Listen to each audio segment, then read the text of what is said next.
Just before we begin, a bit about the Pareto Group for those of you in the room that might not know us. The Pareto Group is Australia and New Zealand's leading specialist fundraising agency. We specialise in sector intelligence, donor behavioural insight, data-led strategic guidance, world-class creative, and targeted made phone, digital and mail campaigns. Just like many of you, we too at Pareto have experienced some of the rapid change that's occurred across the not-for-profit sector over the course of the last 12 months and beyond. Some good and unfortunately some not so good. So the whole purpose of tonight is that we're here to discuss some of the key changes to look forward to and what to expect over the course of the next 12 months, specifically across areas such as data, privacy, compliance and technology. I hope you find it informative and most of all enjoyable. I think we have a nice mix of those with experience from the not-for-profit sector and those with experience outside of the not-for-profit sector. Before we kick off, I'd just like to formally introduce our four panellists for this evening.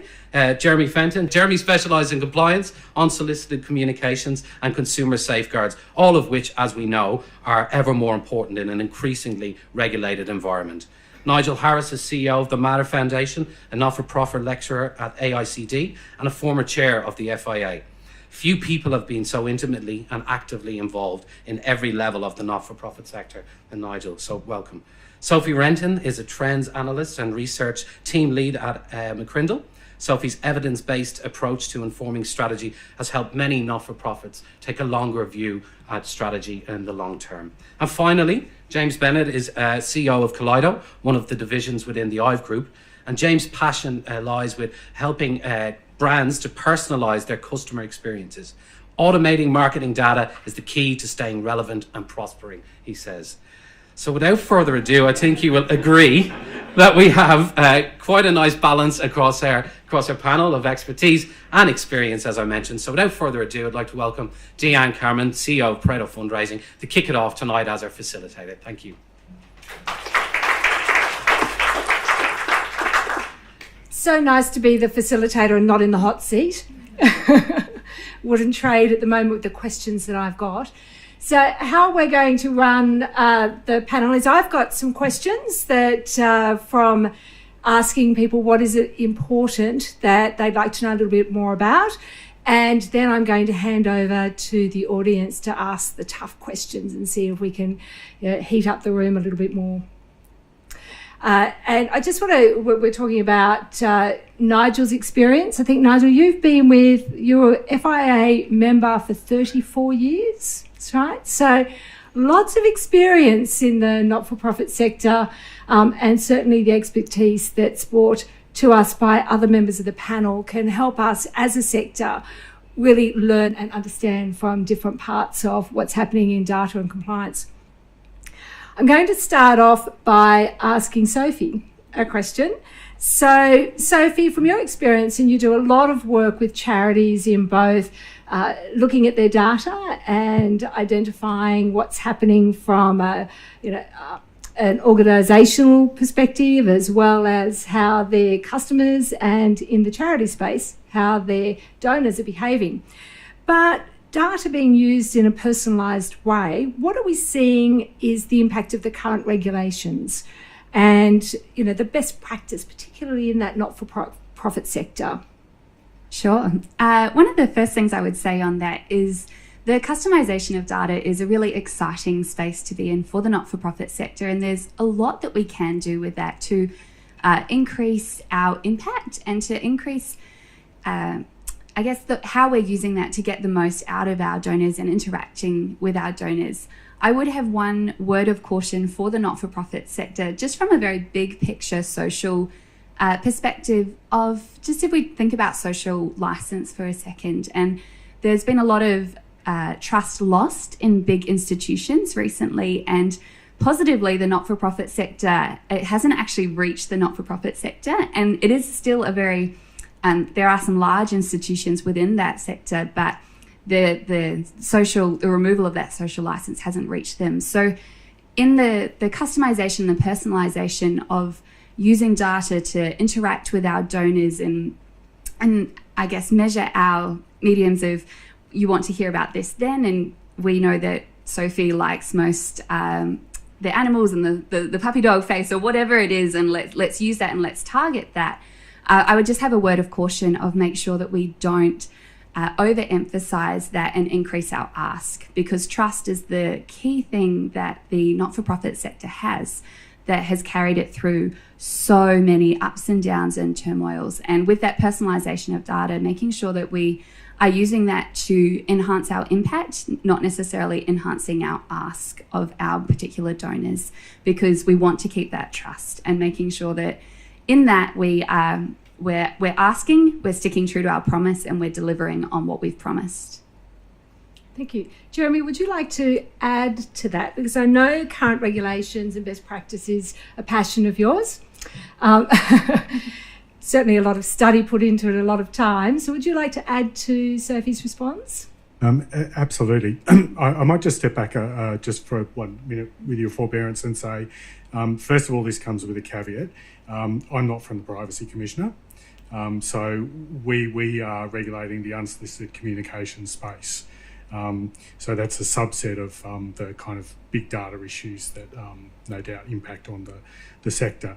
And I'll just make the point that registered charities are actually significantly exempt from the Do Not Call Register and the Spam Act. Now, they still have some obligations under the Spam Act. Not-for-profits, though, are not, unless they're a registered charity. So just make that distinction there.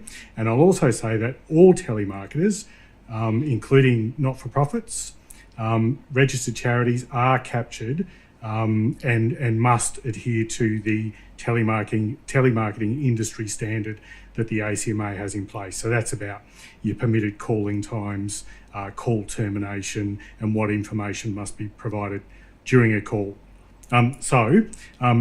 Good news and bad news for the sector from our perspective. So the good news is you figure very lowly in complaint statistics, and those complaints are falling. So across the last 3 years, I think we had 900 complaints from 40,000 complaints 2 years ago. That fell to about 500 from 40,000 complaints 1 year ago. And this year to date, that's being halved again. So that's really good news. And we've worked with the not-for-profit sector, the FIA and the Australian Charities and Not-for-Profits Commission to push out information. So it's good work. The bad news is we do consumer research, and we do this periodically. And we've done some recent consumer research, and it's the findings aren't released yet, so I'm a little bit constrained in what I can say here.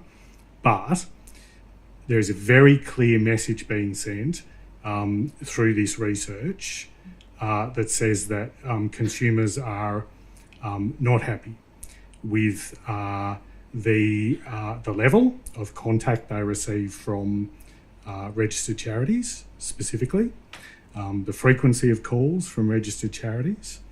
And there is an overwhelming message that says, while they understand the public interest exemptions that are in place, and even a lot of them appreciate it, there has to be a line in there in terms of their own agency over their data and how it's used and how they're contacted. So I'm just going to segue right into a similar message, which I think it comes back to consumer sentiment. And the regulatory obligations are what they are, and the exemptions are what they are. But I would be suggesting that best practice looks like something above and beyond those obligations. Thank you. And I'm sure there'll be a lot more discussion about that after certainly the panel, where people may want to explore that discussion further with Jeremy. I know I'd be keen to also.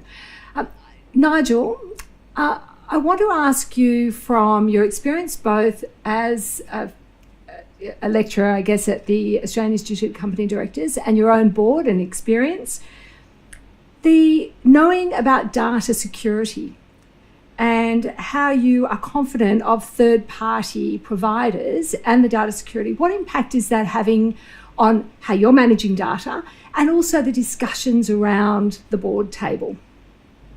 Okay, I can probably speak specifically from my experience Yes. at Marta Foundation, and again, for context, I guess we're a large charity as part of a larger non-profit organisation. So there's a significant amount of resource that lives behind that question. So against that backdrop, not surprisingly, we are asking those questions. The whole notion of security and the way in which we manage data are being actively interrogated. But that said, I don't think we're where we want to be at all.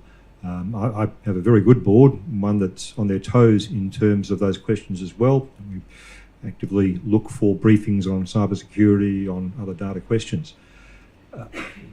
That said, I'm not sure if that's particularly typical of the sector. Now, I have no real insight, just observations, but those observations over many years would lead me to suggest that's probably not where most organisations are, and I think that is concerning moving to dangerous. And I think that's something we as a sector really need to take stock of, and it is a leadership question both at governance and executive level. Okay, thank you. Again, I'm sure that's something for further discussion and exploration. James, can't get away without asking you a good question. General data protection regulation implications on the not-for-profit sector. What do you see them being in Australia? So, talking sort of GDPR generally, Yep. not being a not-for-profit specialist, I come from sort of the corporate world, but looking at it, how Australian businesses are addressing it. This came into play 25th of May 2018. Yes, it's a European legislation, but it protects EU citizens. So I'm English, for the moment I'm EU. Count the days. But I'm protected under that. So if an Australian business has my personal data and does not protect it, does not look after it, then are they open to litigation from the EU? Yes, probably, I would say. Maybe a better question for Jeremy. But I think the point is that Australian businesses started talking to us around what is it that we need to do in May. The answer to that is come and speak to us 2 years earlier, because what it's around is it gives the individual the right to be forgotten. So I can go to a business and say, all of the data that you have on me, all the behavioural data, transactional, demo, geo data, I want that removed from your systems, and I want evidence of that removal. How do you do that as an organisation if you're not ready? And then also, I want to see what data you have on me. I've got the right to see that data, and how are you using it? Now, if you look at a bank, a telco, where we're talking millions of customers, you need to be ready for that conversation. I think what it is doing, though, is it's charging that ethical, legal view. Is if I'm a corporate and I'm going, well, how do I answer that for James, the Englishman? It's probably going to be more expensive to design a process to answer that for a subset of my customers than everyone. So I suppose our hope is that it's going to drive better behaviour from corporations. But Australia, we are not there yet. We are trying to get there, and I think best efforts are moving forwards. But I feel we're probably slow off the start line. Okay, great. Jeremy, I'd like you to pick up for me on the legal versus ethical use of supporters' data and the impact that we potentially will see in changes as we continue to drive the approach of protection of data. The ACMA in its role is a regulator, so we're not a policy body as such. But we have our eyes keenly affixed on the General Data Protection Regulation. We're a member of an international enforcement group, a network, that consists of regulators around the world, and significantly a number of European regulators. And it's very clear that this is a profound change that's moving forward. And I think it'll be some time before we actually see how big that impact will actually be. Your question is a very real question, and hopefully the two align would be my answer. But I think one of the questions surely must be, what is best practice in relation to ensuring consumers or supporters are not angry, frustrated, overwhelmed, or in the worst cases, harmed by their interactions with the not-for-profit sector. I think that is an ethical obligation on the not-for-profit sector, and you probably, I may be speaking out of turn here, but you probably do have to hold yourselves to a higher bar as well, given the sector that you're in. So I can give an example if you'd like. The double opt-out, double opt-in approach to gaining consent, that's not actually enshrined in our unsolicited communications regimes. However, it really is good practice. It makes for happy consumers, and happy consumers make for happy regulators and governments generally. Excellent. Can I add something to Yes, please, Sophie, yes. So I work in research, and we're collecting data all the time. And just what I would add is that we only collect what we intend to use and what has purpose. So for the sector and for the industry, that would probably just be my word of advice. If when you're collecting this data and when you're going, what's legal, what's ethical, just collect what you're going to use, because you can have a wealth of data, but it's actually of no use to you unless you use it and unless you utilize it. So as Jeremy was saying, people, they are quite happy to give their data, but make sure you use it in the right way and don't annoy them in the process. So we do that with our consumers when we're asking them questions, because they could fill out a 30-minute survey, but if we can get all the information we need in 10, then let's do it in 10. So. Certainly we see that at Pareto with the data that we receive and, what is it used for when we're talking to clients, and we see a lot of extra data that doesn't have necessarily a purpose. So Nigel, with those two responses, I'd like to challenge you to say, what about the resources? Because all of this takes money, it takes time, it takes people. How does a not-for-profit fund the work? It's a really important question, and one that's getting even more so. But just to add to a comment, I think it is high time we started doing what we should do and not what we can do. And there has to be a stark difference.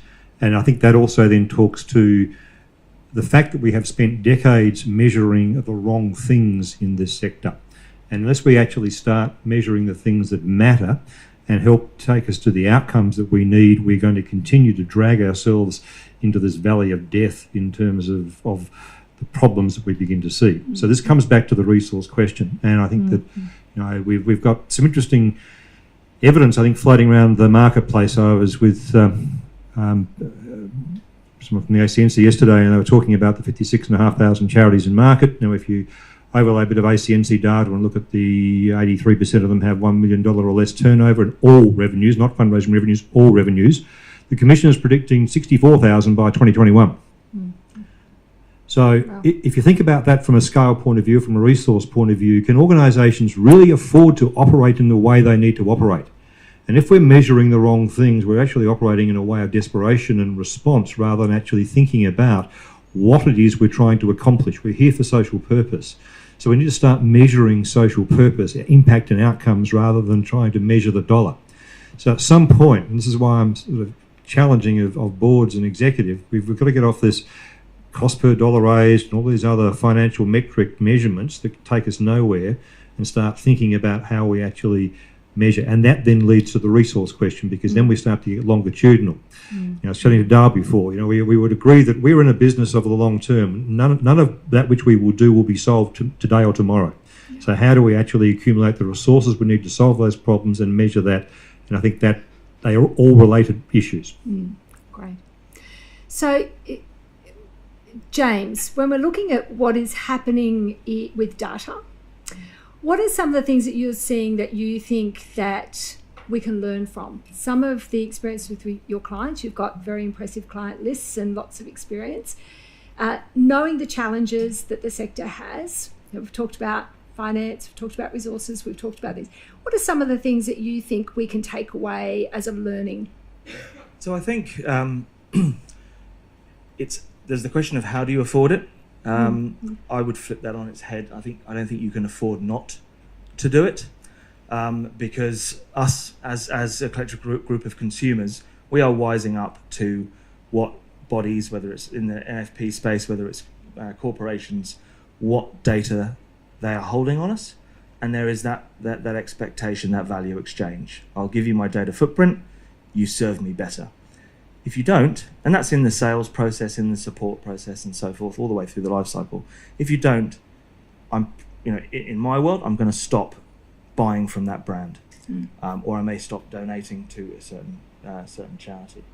But then I suppose there's the quantum of where does the money come from, and how much do we need to invest to do this? You don't need to do everything, and this is what we say to our clients all the time. They're looking at this single view of customer is said so many times around the table. That's very, very difficult to get to.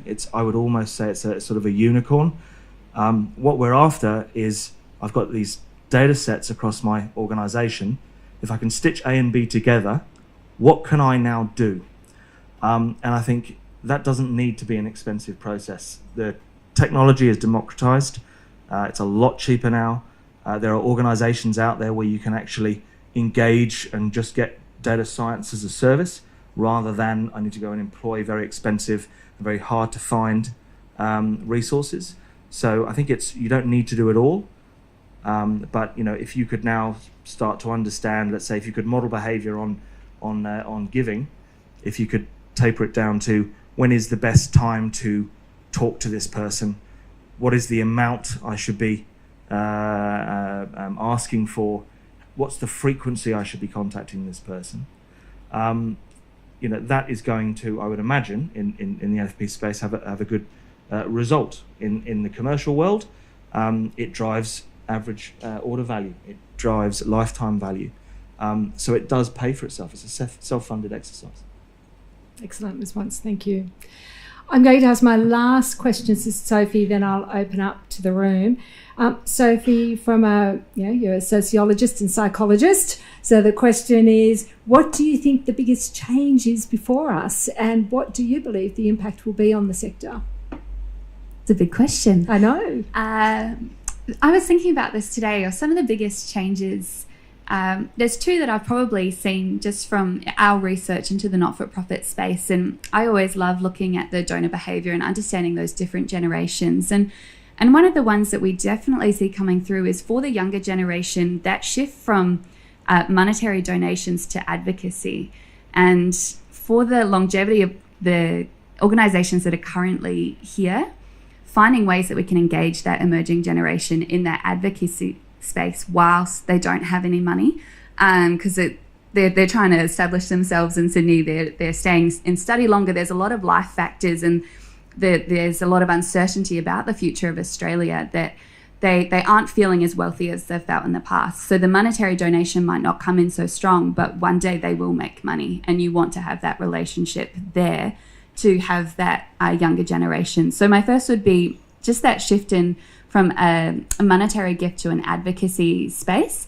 And the second is just to keep in mind the disruptors, increasingly the social enterprises, and the shift from traditional charities as they've been, that they are amazing and they are wonderful, but they can also pop up and they can leave. So we need both, because we need that traditional charity that has the connections, that can bring the on-the-ground transformation.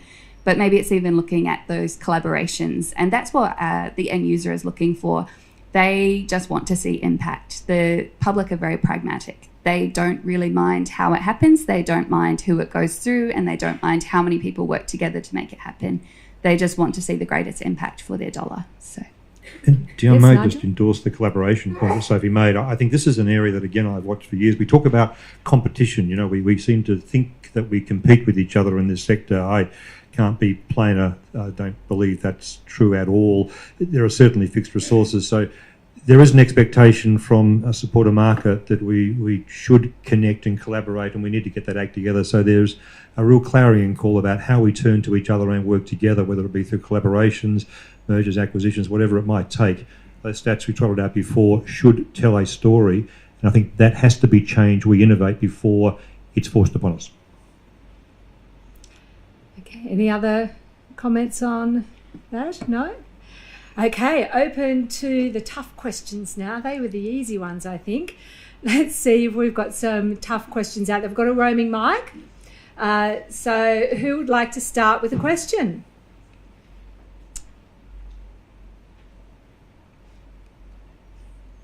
I need a mic. I've got a soft voice. I think this one's for Nigel, but any of the others who might want to jump in as well.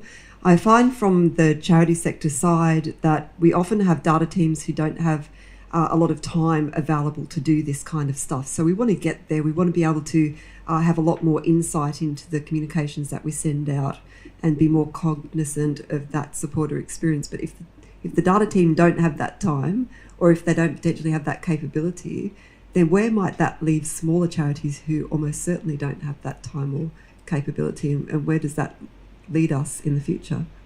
Probably comes back to that same question, I think, Karen, because I think I'm glad you mentioned capability. I think it's time and it's training and understanding. I mean, we're still a sector that will often take someone and plonk them in a role and say, right, now you're this and now you're that. There's a problem, folks, with that, and we need to address that too. So I think that if all those factors are true, and this is where, again, the question of how do we look to each other to maybe share resources, to find ways of actually doing things commonly, would be one question.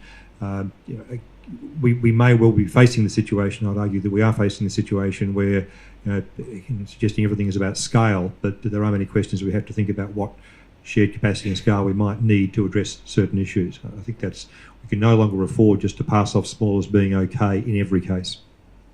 Okay, thanks. I actually have one more question, if that's okay. Yes. Probably also from personal experience, we want to move to a more of a place where we can have different ways of measuring success with our relationships with supporters beyond financial, but that goes against the grain of the here and now and the budget constraints of a typical charity annual financial year. Mm-hmm. Where does that conversation start to happen around taking that longer term view and allowing for that shorter term impact to be accepted as part of the course? Well, fundraisers in the room, you've got to find your voice, you've got to learn how to speak board, and you've got to actually start talking out of a technical jargon and actually talk in ways that will shift board and executive lifetime value. James, you mentioned that. We've got to, that would be arguably, the academics talk about this, the most useful metric of fundraising engagement, but it's complicated, it's complex, but we need to get there as well. We have to shift the conversation. We have to find alternative ways to measure. I'm happy to talk to anyone about things we do in terms of finding different ways to measure longitudinally and ways that actually have impact. But the default back to those metrics that you talk about, Karen, is our Achilles heel, and it will be the death of us if we keep doing that. Can I ask James to respond to that from a commercial perspective? Because we're talking about the long-term relationship with customers as much as we are with donors. So could you give us some insight into what you're seeing in a commercial environment around that protection of the relationship?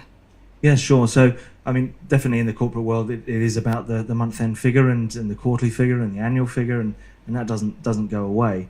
But more and more of our enterprise clients have a keener focus on customer satisfaction. So that is definitely a key metric that's coming through, and that's not about how much we've sold them or revenue we've done this month with them. And they are looking to longer term because, back to my point around the human being, the consumer. We are getting frustrated with businesses over communicating, overselling, and so it's really the shift around how do we look for the midterm or longer term for better prosperity in the corporate. It's not about the month's result; it's about how we're going year on year. Difficult conversation to have. Not all of our clients are there by any means, but a lot are having this conversation and designing around customer satisfaction, long-term value. And Sophie, are you seeing evidence in your research of that starting to resonate with your clients? Yeah, so the relationship is what matters. We did a recent study on younger generations engaging with a particular not-for-profit, and without sharing all of their data that they commissioned for us, but the relationship is key. And if you can gauge that and nurture that and invest into them, that can really, in a way that adds value to them, that can really retain them a long term. Okay. There's another question over this way. Yep. Yeah, thank you. Lindsay May from the Blue Sky Direct Group. In all my time in this sector as a supplier, one of the things that's greatly concerned me is the state-based of organisations that are solving, fixing whatever might happen in one state and separately in another state. And I'm seeing that we're moving more towards a federated model. I just wonder what you're seeing for the future as we move towards that. I'm thinking that government is also requiring organisations to move towards one entity. And I think Nigel might be onto this, but I'd be interested in what you have to say about where we're headed down that path. Oh, Lynn, it's painfully slow. It's it's Hatfields and McCoy on speed sometimes, isn't it? Really, and I acknowledge the Premier's just walked into the room, so talking about state issues. But I think in the sector we do seem to be uncommonly obtuse in the need for us to come together and think about how the public see us. And I come from an organisation which is strangely disparate, being Martyr, Sisters of Mercy.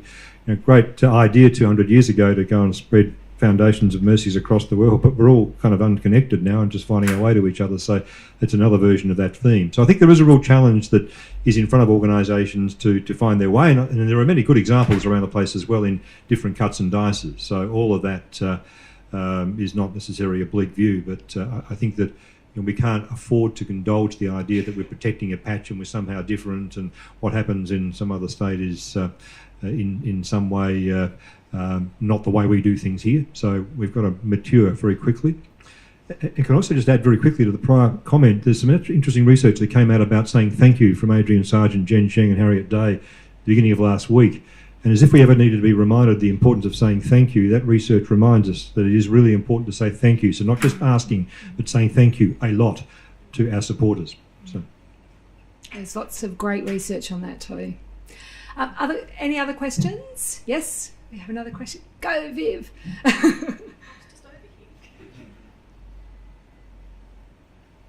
I was just wanting to come back to the GDPR issue and wondering if especially with YACMA's role in enforcement components of that, if there's anything coming through the pipeline that will increase Australia's standing against that. We've been working with a UK organisation and have been told that Australia is one of the countries that doesn't quite come up to scratch, and so we have to do extra things in our contracts. And I'm just wondering if there's anything coming down the line that might address that. As I said before, the ACMA is the regulator. We're not a policy agency as such. I personally would be surprised if policymakers aren't looking at the GDPR with interest. I'd probably turn that round a little bit and return to the theme of, I think, the best way to prevent onerous regulatory obligations is to be ahead of the game. Specifically, don't rely on pre-ticked boxes. Keep your consent requests separate from your terms and conditions. Make it easy to withdraw consent. Keep your evidence of consent. All those things that the GDPR is bringing into place, and from all evidence and feedback I've received, are really liking. Those are the kinds of things I'd be looking at now if I was in your shoes. There will definitely be an opportunity to. So we've got another question over here. We'll make this our last question, and there's an opportunity for our panellists. They'll be remaining after this session, so we'll be able to ask questions. Brian Lucas from Catholic Mission. I won't embarrass the Premier by any question about harmonising fundraising regulation around the country. But my question is, to the panel, do you see that the introduction of the Charities Commission at the federal level will start to drive a much more centralised approach to regulation just by effluxion of time? I'm happy to offer a view. No. Look, I think what is certainly happening, and perhaps to be a little more positive, is that the conversation is continuing to gain in volume and momentum. So, and there's absolutely evidence of buy-in from a more state-by-state and federal context. So I think the creation of the Australian Charities and Non-Profits Commission adds another dimension to the regulatory framework in the sector, which is a positive. I think the conversations that have been driven from across the sector add to that. I think if we can see some harmonisation of regulation in the future, that would be a very positive outcome. We spend a lot of time and money in complying with regulations on many fronts across states. And when we talk about efficacy, that is one of our big challenges. So we do have to think seriously about what we do with it. Thank you to our panel members. I think that was excellent discussion. I hope that you've enjoyed it as much as I have and gained a little bit more insight. And as I mentioned, our panel members will be with us for a little while after this session. So feel free to go and ask them those tough questions you didn't get a chance to ask while they're in the hot seat.